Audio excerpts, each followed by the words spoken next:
शहर के एक घर में 3 पीढ़ियां एक साथ रहती थीं।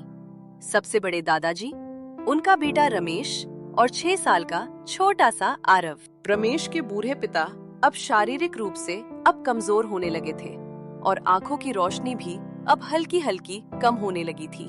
एक दिन वो खाने की टेबल पर बैठकर अपने कांपते हाथों से पानी पी रहे होते हैं।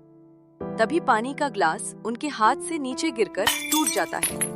रमेश अपने पिता दीनानाथ से गुस्से में कहता है, पिताजी, आपसे कुछ संभलता क्यों नहीं है? और जब संभाल नहीं सकते तो ग्लास उठाते क्यों हो? इतना महंगा ग्लास फोड़ दिया। माफ करना बेटा, वो ग्लास हाथ से फिसल गया। बुढ़ापे के साथ हाथ में जान नहीं रही अब। छोड़ो, रहने दो अब। एक तो पहले ही इतना महंगा ग्लास तोड़ दिया है, ऊपर से सफाई में बहाने मार रहे हो। शाम को ऑफिस से आते वक्त आपके लिए मिट्टी वाले बर्तन ले आऊंगा।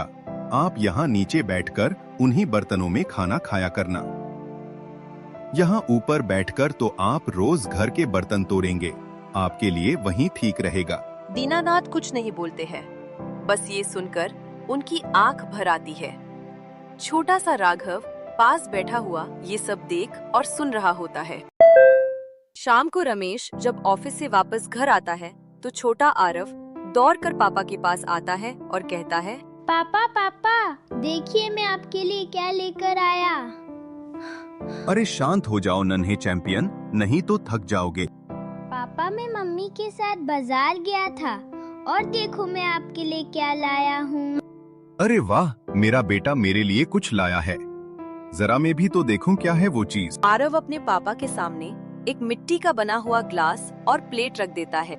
रमेश ये देखकर चौंक जाता है और पूछता है, अरे मिट्टी के बर्तन, पर इनका मैं क्या करूं?